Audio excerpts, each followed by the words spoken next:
우리 성도님들 다이어트 해보신 적 있습니까? 저는 계속해서 몇 년째 다이어트를 지금 하고 있는데요.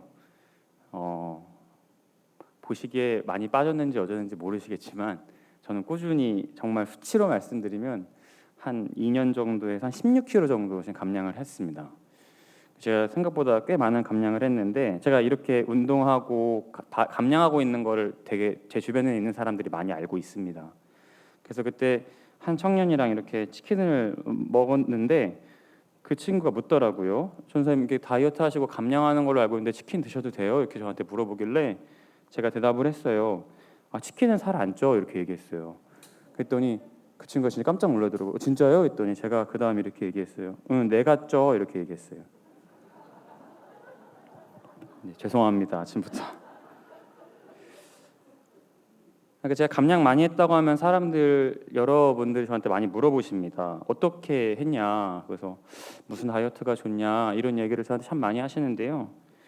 뭐 방울토마토 다이어트, 자몽 다이어트, 무슨 원푸드로 계속 먹는 다이어트 뭐 이런 것도 뭐 물어보시고 또 운동하는 방법, 뭐 간헐적 단식, 뭐 물 하루에 2리터 먹기 뭐 이런 것 여러 가지를 이렇게 괜찮은 건지 물어보시는 분들이 있어요.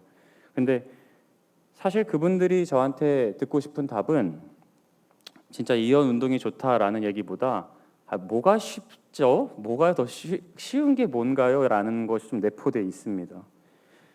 그러니까 많은 다이어트 방법과 지혜의 원리를 말한다고 하더라도 변하지 않는 진리 한 가지는 어떤 다이어트 방법이든지 꾸준히 할 수 있느냐, 꾸준함의 원동력이 있느냐가 다이어트의 성패를 좌우한다고 이야기할 수 있습니다. 우리의 몸은 먹은 만큼 사용하면 살이 빠집니다. 그게 진리입니다. 어떤 수많은 지혜를 갖다가 이 음식이 좋다, 저 운동이 좋다 얘기해도 그냥 먹은 만큼 쓰면 자연스럽게 빠지는 게 우리 몸의 진리이고 하나님이 그렇게 창조하셨다는 겁니다. 그래서 제가 짧게 살 뺐던 팁 여러 가지 있지만 한 가지 말씀드리면 저는 인공 첨가물로 만든 것들을 최대한 피해서 먹으려고 했습니다. 그러니까 음식을 딱 먹을 때 뒤에 딱 돌려보면 그 음식 성분표가 있잖아요. 근데 거기에 예를 들어서 뭐 아질산 나트륨, 뭐 소르빈산 칼슘, 뭐 이렇게 당최 어려운 이름이 딱 나오는 순간 아 이거는 한번 안 먹어봐야겠다 이렇게 생각을 해가지고 안 먹었어요. 그리고 그냥 자연에서 나온 거 있잖아요. 딱 뒤로 돌려봐도 그런 게 써 있지 않은 거. 뭐 상추에 그런 표시가 있나요? 없죠. 삼겹살 이런 것도 없죠. 그 물에도 뒤집어 보면 없잖아요. 그래서 그냥 자연에서 나온 그대로 하나님이 창조하신 것을 그대로 한번 먹어보자라는 생각으로 했는데요. 오늘 다이어트 특강이 아니니까 이만큼 하겠습니다. 나중에 저한테 궁금하시면 제가 더 자세히 알려드리겠습니다. 이 진리를 모르는 사람은 없습니다. 그런데도 계속 사람들이나 매체는 계속해서 이것들의 다이어트 방법 뭐 되게 특별할 것 같다고 이제 막 선전하는데 실상은 어떤 방법이든지 꾸준히 하는 것 그것이 제일 중요합니다. 근데 아까도 말씀드렸지만 왜 자꾸 그런 방법이 나오냐면 사람들이 조금 더 쉽게 하고 싶은 거죠. 그만큼 힘드니까. 그래서 다양한 방법을 계속해서 찾고 시도를 합니다. 계속 반복드리지만 절대 쉽지 않습니다. 그런데 살을 잘 빼는 사람이 한 명 있습니다. 누군지 아십니까? 바로 어떠한 계기가 생긴 사람들입니다. 어느 날 문득 검진을 받았는데 몸에 지방간이 생겨가지고 막 이제 그런 어떤 합병증이 나한테 생겼다. 그리고 내가 알던 내 모습과 평소의 거울의 모습이 너무 다른데, 그리고 양말을 신는데 숨이 차고, 이건 다 제 얘기입니다. 아 진짜 운동해야겠다. 아 진짜 살 빼야겠다. 이런 생각을 계기를 가지니까 이게 하게 되더라고요. 마찬가지로 신앙생활의 처음의 대다수는 그러한 계기, 어려움 때문에 하나님께 부르짖다 하나님이 만나주시는 경우가 많습니다. 하나님을 만나는 계기가 우리 인생의 어떠한 우리의 스토리 가운데 생긴다는 겁니다.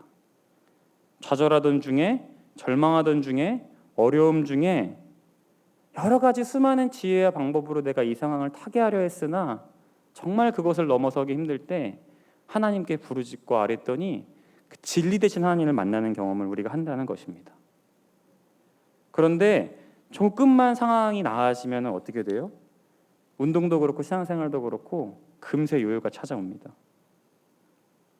신앙에도 요요가 찾아옵니다. 꾸준히 한다는 것이 되게 어렵습니다. 이 새벽을 사모해서 매일 나와 기도하는 성도님들, 앞으로의 신앙생활에도 삶의 자리에도 요요가 없으시기를 축복합니다. 오늘 본문에 우리 믿는 사람들이 인생을 제대로 사는 방법에 대해서 나와 있습니다.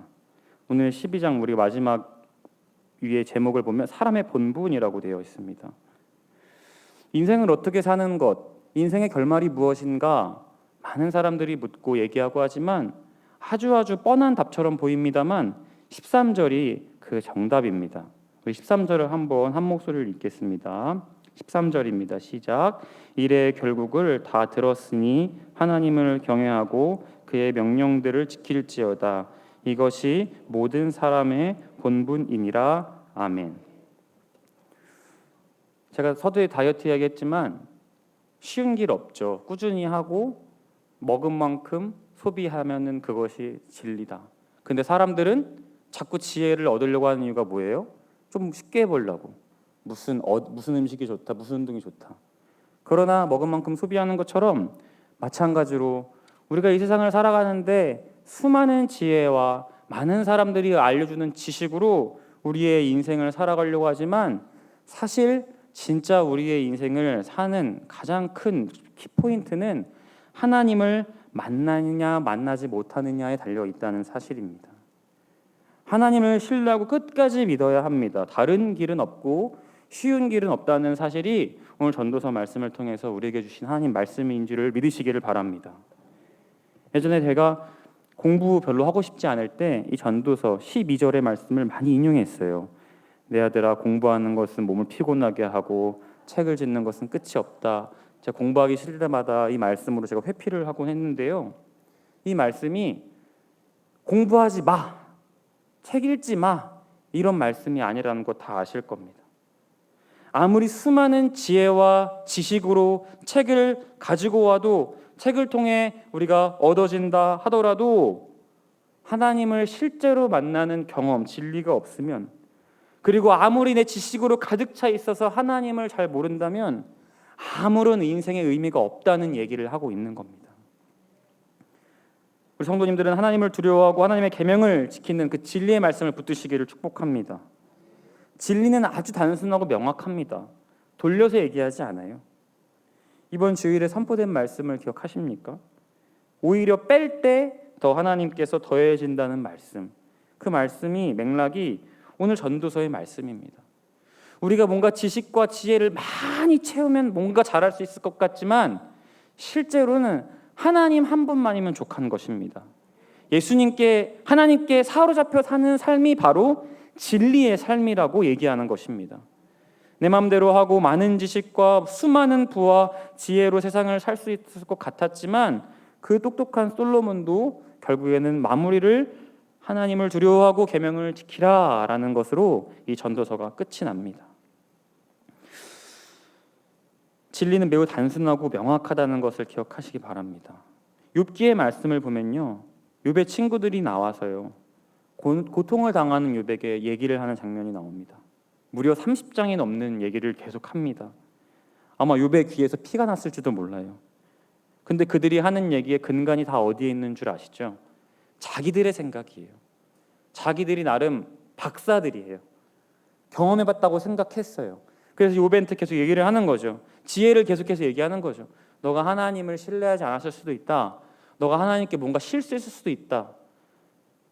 왜냐면은 자기들의 한계는 뭐냐면 우리가 하나님께 잘하면 하나님은 우리한테 나쁜 일을 주시지 않는다라는 생각이 자기들의 전부였거든요. 그러니까 욥에게 계속 너가 뭔가 잘못했을 거야.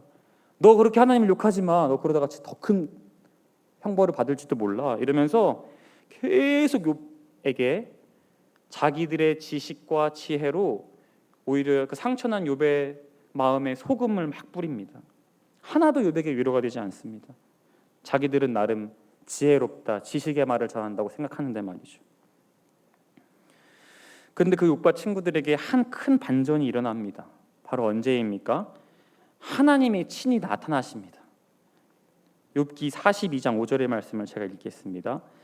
내가 주께 대하여 귀로 듣기만 하였사오나 이제는 눈으로 주를 배움나이다. 아멘. 하나님 딱 등장하시니까 그냥 게임 오버. 그냥 한순간에 게임 셋이 돼버렸습니다. 그냥 모든 것이 끝나버렸습니다. 계속 떠들었던 많은 말들은 그냥 한순간에 거품 같은 말처럼 돼버렸습니다. 진리이신 하나님이 등장하자마자 그렇게 자랑스럽게 얘기했던 지혜와 지식이 한순간에 사라져버렸다는 것입니다. 하나님 한 분이시면, 진리이신 분이 등장하시면 모든 것은 끝납니다. 세상의 지혜는 계속 바뀌는 것 알고 계십니까? 제가 얼마 전에 재미있는 사진을 하나 봤습니다. 1965년도 신문 광고였습니다. 제가 태어나기도 한참 전의 일인데요. 그 당시에 이제 한일은행이라는 어떤 신문 광고가 있었는데 은행 광고예요. 그랬더니 뭐라고 써있냐면 정기 예금을 하면 연 30%의 이자를 보장해 준다는 광고였어요. 그 응답하라에도 보면은 어디 은행에다 뭐 맡긴다 했더니 거기 뭐 겨우 20%밖에 안 돼 막 이렇게 얘기를 막 하는 장면이 나오거든요. 그 당시 옛날에 98년도 막 이럴 때. 근데 지금 은행 예금 넣으면은 얼마 정도 받는 줄 아십니까? 제가 2021년 거 전 은행 거 이렇게 인터넷에 찾아봤더니 최고 금리 평균이 1.06%, 그러니까 1% 정도밖에 안 된다고 이렇게 돼 있습니다. 그 당시에는 미덕이 뭐예요? 돈을 벌면 뭐 어디 뭐 차곡차곡 계속 은행에다가 그냥 예금하면은 나오는 돈으로, 그래서 다들 저금하자 그게 되게 진리이고 되게 지혜인 줄 알았잖아요. 근데 지금 지나고 나니까 그게 꼭 진리가 아닌 것 같은 거예요. 세상의 지혜라는 건 결국 그렇습니다. 시대와 흐름과 이런 것들을 계속해서 타면서 이렇게 하면 되게 잘 될 줄 알았는데, 내 생각으로 이게 정답인 줄 알았는데 결국 돌아보면 정답이 아니었다는 것을 우리에게 알려주고 있습니다. 그러나 성도님들, 말씀을 정리하려고 합니다. 꼭 기억하십시오. 세상의 지혜와 지식은 바뀔지언정 절대 바뀌지 않는 것은 우리 참된 진리이신 하나님일 줄 믿습니다. 저도 사역자지만 왜 앞날의 두려움과 걱정이 없겠습니까? 앞으로 나는 어떻게 될 것인가? 앞으로 나는 어떻게, 뭐에 관심을 가지고 살아야 될 것인가? 자꾸 세상의 지혜와 지식에 탐닉하다 보면 저도 하나님께 소홀할 때가 얼마나 많은지, 이렇게 제가 말씀을 준비하면서도 저도 회개가 되는 시간이었습니다. 우리 성도님들도 다 그런 고민 있으시지 않습니까? 그러나 오늘 이 아침에 다른 것 보지 마시고 정말 참되고 진리 되신 하나님만 바라보시는 저와 모든 성도님들 되시기를 축복합니다. 우리 13절 한 번 더, 13절 한 번 더 읽고 마치도록 하겠습니다. 우리 13절 한 번 읽겠습니다. 시작. 이래 결국을 다 들었으니 하나님을 경외하고 그의 명령들을 지킬지어다. 이것이 모든 사람의 본분이니라. 아멘. 기도하겠습니다. 하나님 아버지, 세상을 사는 수많은 지혜와 지식이 우리에게 있지만 하나님, 그것들은 다 한때 없어지는 것들입니다. 참된 진리이신 하나님만 믿고 나아가는 우리 명성제일의 모든 가족들 되게 하여 주시옵소서. 오늘 이 아침에도 주님께 부르짖으며 우리의 길이요 시리요 생명 되신 예수님만 붙들기 원합니다. 하나님 아버지, 동행하여 주시고 함께하여 주옵소서. 존귀하신 예수님 이름으로 기도합니다. 아멘.